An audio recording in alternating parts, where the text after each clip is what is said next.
Bismillahirrahmanirrahim. Assalamualaikum warahmatullahi wabarakatuh. Alhamdulillahirrahmanirrahim.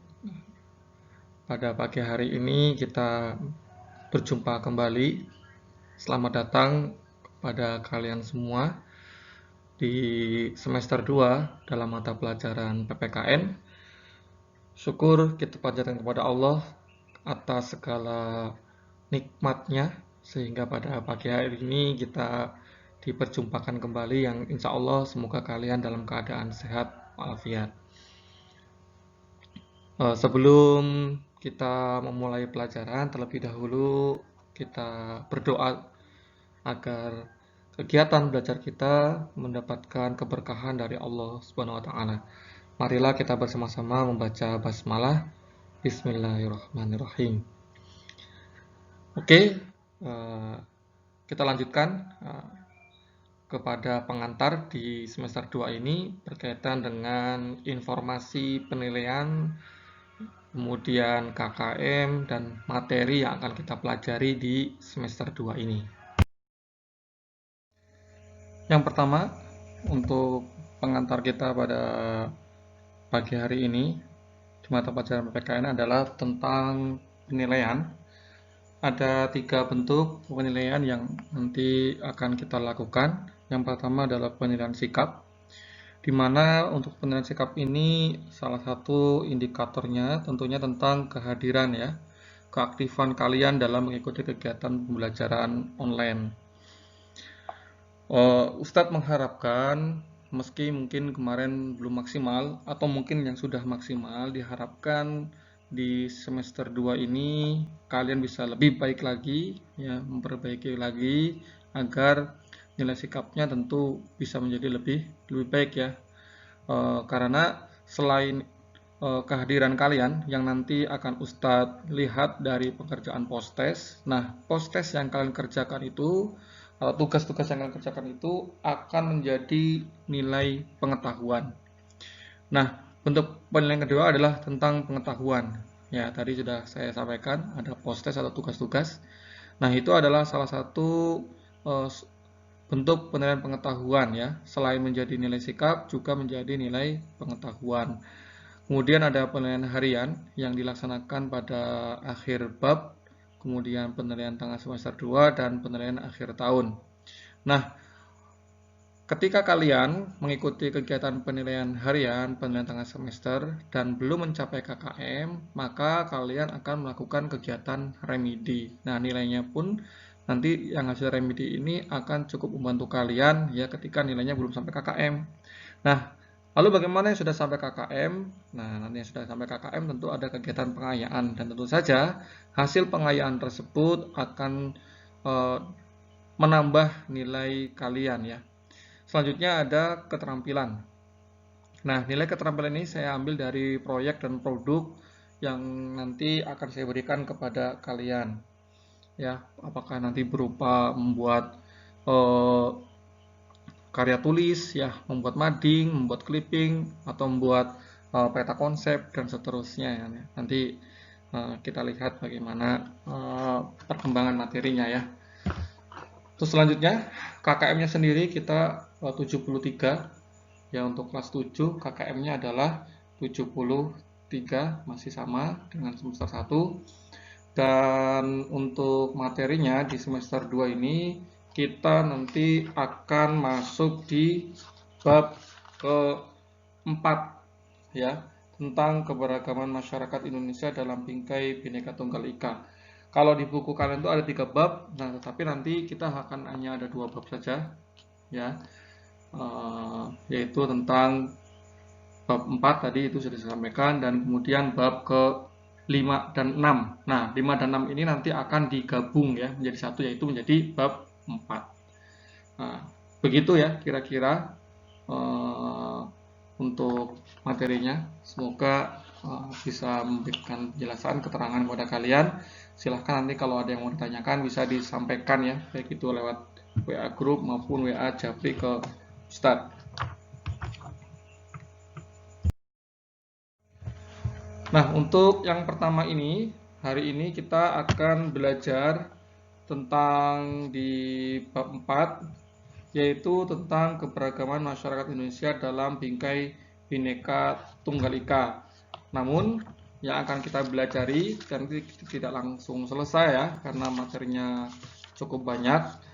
Yang akan kita pelajari terlebih dahulu yaitu tentang makna Bhinneka Tunggal Ika dan keberagaman dalam masyarakat Indonesia. Sebelum itu akan Ustadz jelaskan terlebih dahulu untuk tujuan pembelajarannya. Hari ini kita ada 4 tujuan pembelajaran. Yang pertama adalah mensyukuri keberagaman norma-norma, suku, agama, ras, dan antar golongan dalam bingkai Bhinneka Tunggal Ika secara adil sebagai sesama ciptaan Tuhan Yang Maha Esa. Yang kedua, menghargai keberagaman suku, agama, ras, dan antar golongan dalam bingkai Bhinneka Tunggal Ika. Yang ketiga, mengkarakteristikkan keberagaman suku, agama, ras, dan antar golongan dalam bingkai Bhinneka Tunggal Ika. Dan yang terakhir, melaksanakan tanggung jawab terkait keberagaman suku, agama, ras, dan antar golongan dalam bingkai Bhinneka Tunggal Ika. Oke, langsung saja kita masuk ke materinya. Yang pertama adalah makna Bhinneka Tunggal Ika. Ya, sejarah tentang semboyan Bhinneka Tunggal Ika tidak akan terlepas dari lambang Garuda Pancasila, yaitu lambang negara kita, di mana semboyan Bhinneka Tunggal Ika ini terdapat di dalam pita yang dicengkram oleh burung Garuda yang menjadi satu sebagai Garuda Pancasila. Untuk lambang negara kita, Garuda Pancasila ini dituangkan di dalam Peraturan Pemerintah Nomor 66 Tahun 1951 Pasal 1 yang menjelaskan mengenai 3 bagian yang terdapat dalam lambang negara. Yang pertama adalah burung Garuda yang menengok ke kanan ya, dengan kepalanya lurus ke sebelah kanannya. Kemudian yang kedua, perisai berupa jantung yang digantung dengan rantai pada leher Garuda. Dan yang ketiga, semboyan yang ditulis di atas pita yang dicengkram oleh burung Garuda. Nah, Bhinneka Tunggal Ika ini memiliki arti yaitu berbeda-beda namun tetap satu jua ya. Semboyan Bhinneka Tunggal Ika digunakan untuk menggambarkan persatuan dan kesatuan bangsa dan negara kesatuan Republik Indonesia. Nah, semboyan Bhinneka Tunggal Ika ini terdapat di dalam kitab Sutasoma, yaitu karangan Empu Tantular, di mana di sana tertulis Tanhana Dharma Mangroa. Nah, dari uraian di atas dapat ditarik kesimpulan bahwa Bhinneka Tunggal Ika ini mengajarkan dua hal ya kepada kita. Yang pertama adalah mengutamakan persatuan dan kesatuan bangsa. Dan yang kedua adalah menghargai dan menghormati setiap perbedaan yang ada. Nah, yang patut kita pahami bersama bahwa bangsa Indonesia ini terdiri dari berbagai macam suku, bangsa, bahasa, agama, dan juga termasuk juga pekerjaan. Nah, atas dasar perbedaan itulah maka kemudian kita dituntut untuk saling menghargai dan menghormati setiap perbedaan yang ada agar tercipta persatuan dan kesatuan bangsa. Nah, sehingga tidak muncul ya perselisihan ya atau gesekan-gesekan di masyarakat karena tidak adanya saling menghormati atau justru tidak mengutamakannya persatuan dan kesatuan bangsa. Nah, yang kedua adalah keberagaman dalam masyarakat Indonesia. Nah, Indonesia adalah negara kepulauan yang memiliki sekitar 17.508 pulau dengan luas wilayahnya mencapai 5.193 juta kilometer persegi dengan jumlah penduduk kurang lebih 228 juta jiwa. Wah, banyak ya penduduk negara kita. Pulaunya juga banyak sekali ya. Ada 17 ribuan pulau yang sangat luas ya di negara kita ini. Lalu apa saja sih faktor penyebab keberagaman masyarakat Indonesia? Yang pertama adalah letak geografisnya yang strategis ya. Indonesia terletak di antara dua benua, yaitu benua Asia dan benua Australia, dan diapit oleh dua samudra, yaitu Samudra Pasifik dan Samudra Hindia. Nah, selain itu Indonesia juga terletak di tengah garis khatulistiwa, sehingga pergantian siang dan malam berjalan sesuai dengan siklus yang seimbang. Nah, letak ini sangat menguntungkan bagi bangsa Indonesia karena menjadi wilayah jalur perdagangan internasional yang dilewati banyak pedagang dari luar negeri untuk sekedar singgah atau melakukan kegiatan perdagangan. Nah, selain membawa barang dagangan itu, mereka juga menyebarkan kebudayaan kepada bangsa Indonesia. Nah, para pedagang asing ini bahkan ada yang melakukan amalgamasi atau perkawinan campuran dengan warga pribumi. Bangsa asing yang datang ke Indonesia memberikan pengaruh pada keberagaman ras, agama, sistem sosial, dan budaya. Nanti kita akan bahas lebih lanjut ya di belakang bagaimana sih apa saja sih ras atau suku yang ada di Indonesia yang terpengaruh oleh adanya letak strategis Indonesia ini. Kemudian yang kedua adalah keadaan geografis. Kalau tadi letaknya yang strategis, nah ini keadaannya. Bagaimana keadaannya? Nah, sebagai negara kepulauan, Indonesia itu memiliki ribuan pulau. Ya, tadi sudah saya jelaskan ada 17 ribuan pulau. Nah, yang tersebar dari Sabang sampai Merauke.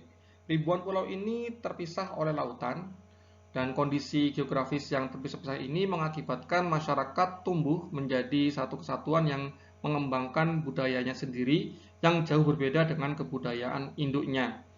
Pengembangan kebudayaan ini sesuai dengan tingkat kemajuan masyarakat dan sumber daya alam yang mereka miliki di masing-masing pulau yang mereka tempati.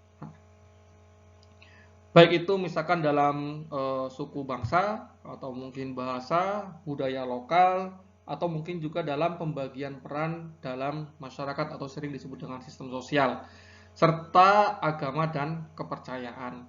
Ya, nanti kita bisa melihat ya ada sangat banyak perbedaan ya, bahkan di Pulau Jawa saja, yaitu suku Jawa sendiri dari mulai Jawa yang paling barat itu ada Banten, sampai yang paling timur ya ada Madura, ada pulau Jawa Timur itu. Nah, kita bisa lihat di sana ada banyak sekali perbedaan ya antara suku Jawa satu dengan suku Jawa yang lainnya. Kemudian yang ketiga adanya perbedaan kondisi iklim. Nah, kondisi iklim yang berbeda-beda ini mengakibatkan keberagaman kondisi alam di setiap daerah. Tentunya hal ini akan berpengaruh kepada pola-pola perilaku dan mata pencaharian masyarakat yang berbeda-beda. Contohnya orang yang tinggal di daerah curah hujan yang tinggi akan bekerja sebagai petani dan membuka lahan pertanian sawah. Atau misalkan mungkin juga orang-orang yang tinggal di daerah pesisir, ya mereka banyak yang bekerja sebagai seorang nelayan. Kemudian selanjutnya adalah sikap terbuka masyarakat Indonesia. Nah, faktor terakhir ini, ya sikap terbuka masyarakat Indonesia ini juga dipengaruhi oleh sikap masyarakat Indonesia yang terbuka terhadap unsur-unsur budaya asing yang datang. Nah, unsur budaya dari luar ini diterima oleh masyarakat Indonesia secara perlahan yang kemudian melebur menjadi budaya baru tanpa menghilangkan budaya yang aslinya atau sering disebut dengan istilahnya adalah akulturasi ya, atau bahkan membentuk kebudayaan baru yang berbeda dengan kebudayaan aslinya atau sering disebut dengan istilahnya adalah asimilasi. Contoh akulturasi apa? Contohnya misalkan Masjid Menara Kudus ya. Itu salah satu contoh bentuk akulturasi budaya ya, antara budaya Islam dengan budaya Hindu. Bentuk masjid dengan corak Hindu ya pada di sisi desainnya. Atau misalkan asimilasi, apa contohnya asimilasi? Terjadinya percampuran perkawinan campuran ya antara warga pribumi dengan warga asing yang kemudian melahirkan kebudayaan baru. Nah, sikap terbuka ini dapat kita ketahui dari kedatangan pedagang Gujarat, Tiongkok, dan Arab ke Indonesia yang disusul oleh bangsa Eropa. Makanya nanti kita bisa melihat ya, ada orang-orang di sekitar kita yang dia itu orang Indonesia tapi memiliki wajah yang sipit-sipit ya, kayak orang Cina, orang Tiongkok, atau misalkan wajah-wajah yang agak ke Timur Tengah ya, ke Arab-Araban ya, atau mungkin wajahnya itu eksotik ya, Eropa ya, kayak orang Eropa. Nah itu. Nah, keberagaman di dalam masyarakat Indonesia ini, ya, keberagaman suku di Indonesia ini menurut Hildred Geertz ya, terdapat lebih dari 300 suku bangsa yang mendiami wilayah Indonesia. Namun menurut Ci van Vollenhoven, justru Indonesia ini memiliki 316 suku bangsa, dan bahkan menurut Jesvan, Indonesia ini terdiri dari 366 suku bangsa.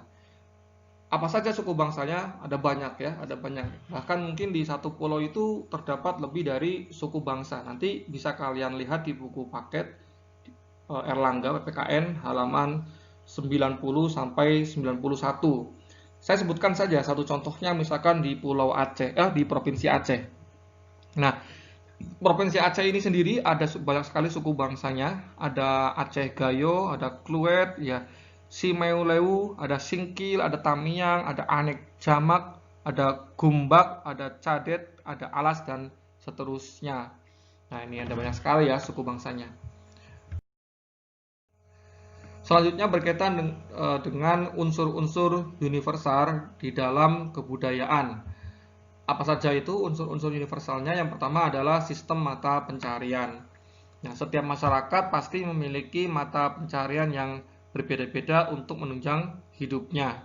Ya, karena wilayah Indonesia yang sangat luas ya dan terpisah-pisah oleh lautan yang tersebar di seluruh pulau dari Sabang sampai Merauke. Nah, maka mata pencarian masyarakat Indonesia itu berbeda-beda. Apa contohnya? Misalkan di Pulau Jawa ya, di Pulau Jawa itu atau Jawa Bali, masyarakat banyak bermata pencarian sebagai petani dengan hasil seperti kacang, ya, kemudian padi, jagung, dan tanaman palawija. Atau misalkan mungkin juga di daerah Sumatera. Nah, masyarakat di sana, Sumatera, banyak menggantungkan hidupnya itu pada perkebunan seperti karet, kakao, dan kelapa sawit. Dan berbeda juga mungkin masyarakat di daerah pesisir ya, yang banyak bermata pencarian sebagai seorang nelayan. Kemudian yang kedua adalah sistem teknologi, di mana karena masing-masing daerah itu memiliki kontur ya, lingkungan, kontur tanah ya, atau misalkan juga kondisi geografisnya yang mungkin banyak laut ya, untuk menyeberang itu harus menggunakan kapal misalkan, maka kemudian sistem transportasinya pun berbeda. Nah, itu contoh bagaimana sistem teknologi di masing-masing daerah itu memiliki perbedaan. Misalkan saja di Jawa ya, masyarakat lebih banyak menggunakan kendaraan darat ya, seperti kereta, motor, mobil ya. Tetapi mungkin masyarakat di daerah Sumatera, di sana ada banyak sungai. Nah, salah satu transportasi yang digunakan adalah salah satunya adalah kapal ya, untuk menyeberang. Kemudian selanjutnya adalah bahasa. Nah, melalui bahasa manusia dapat berkomunikasi dengan orang lain ya. Bagi bangsa Indonesia, bahasa memiliki kebanggaan tersendiri karena dengan adanya suku bangsa yang beragam, otomatis beragam pula bahasa lokalnya. Indonesia sendiri itu memiliki lebih dari 706 bahasa daerah ya. Nah, bahasa daerah ini dijadikan sebagai bahasa ibu yang digunakan oleh masing-masing daerah. Tetapi kita disatukan oleh bahasa nasional, yaitu bahasa Indonesia yang sebagai bahasa persatuan. Kemudian yang selanjutnya, yang keempat adalah kesenian. Menurut Kunchoro-Ningrat, seni adalah keterampilan dan keahlian manusia untuk menciptakan dan mengekspresikan hal-hal yang indah dan bernilai. Nah, contohnya seperti apa? Patung, ya, relief, rias, lukis, ya, atau mungkin dari yang lainnya ada seni vokal, seni instrumental, ya, atau mungkin juga seni tari. Nah, ada banyak sekali ya kesenian-kesenian yang ada di negara kita di Indonesia. Misalkan dari seni tari ada tari perang, kemudian ada tari bendana, ada tari ondel-ondel, dan seterusnya. Dan selanjutnya, yang kelima adalah sistem pengetahuan.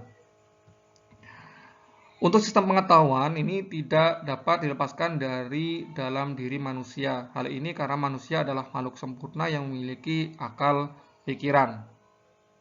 Nah, pengetahuan tiap suku bangsa biasanya diperoleh secara turun-temurun ataupun dari proses belajar dari orang lain. Nah, tiap suku bangsa biasanya memiliki pengetahuan misalkan tentang alam di sekitarnya. Ya, yang misalkan daerahnya banyak rawa-rawa, ya, atau daerahnya banyak sungai. Kemudian dari pengetahuan tentang flora dan fauna di sekitar tempat tinggalnya. Kemudian pengetahuan tentang tubuh manusia dan seterusnya. Dan selanjutnya adalah sistem religi atau sistem keagamaan. Manusia dalam lingkungannya kadang merasa kemampuannya sangat terbatas ya. Oleh karena itu muncullah keyakinan akan adanya penguasa tertinggi di jagat raya. Nah, manusia meyakini bahwa yang mengendalikan manusia adalah penguasa tertinggi tersebut.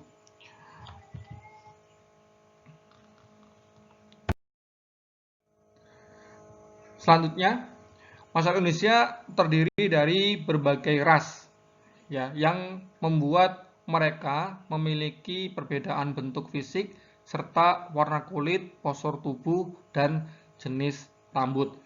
Lalu apa saja yang menyebabkan terjadinya perbedaan fisik tersebut? Nah, beberapa ras yang ada di Indonesia ini yang menyebabkan terjadinya perbedaan fisik ya. Apa saja ras-ras yang ada di Indonesia? Yang pertama adalah ras Malayan Mongoloid.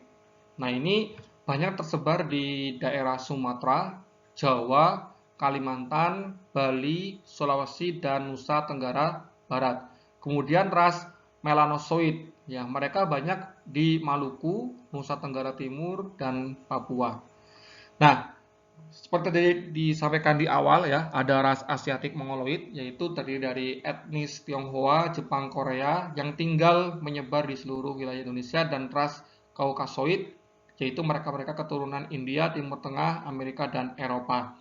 Nah, ras Asiatik Mongoloid dan ras Kaukasoid ini adalah ras etnis yang terjadi yang namanya asimilasi ya, terjadi karena asimilasi kebudayaan, asimilasi budaya, di mana terjadinya perkawinan campuran atau mungkin juga mereka sebagai pendatang datang ke Indonesia, kemudian berbaur, melebur, dan akhirnya lahir kebudayaan baru dan mereka menjadi warga negara Indonesia ya, karena adanya rasa kepemilikan ya, rasa persatuan dan kesatuan bangsa. Nah, dari sini kita bisa mengambil hikmah. Apa saja hikmahnya? Yang pertama bahwa ternyata Allah ini telah menciptakan manusia itu bersuku-suku, berbangsa-bangsa ya, sebagaimana Allah firmankan di dalam Al-Qur'an ya. Manusia diciptakan bersuku-suku bangsa itu supaya untuk saling mengenal. Maksudnya mengenal ini adalah saling bersaudara ya, menjaga kerukunan, ya, menjaga persatuan dan kesatuan. Adanya perbedaan bukan justru menimbulkan perpecahan, ya. Adanya perbedaan ini diharapkan untuk hidup saling menghormati, saling menghargai, ya, sehingga tumbuhlah rasa persatuan, tumbuhlah rasa persaudaraan, meski berbeda budaya, meski berbeda suku, tetapi kita adalah satu bangsa, ya, satu tanah air, yaitu tanah air Indonesia.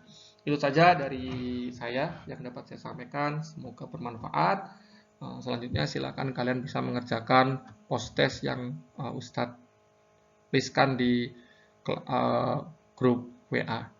Kita akhiri. Assalamualaikum warahmatullahi wabarakatuh.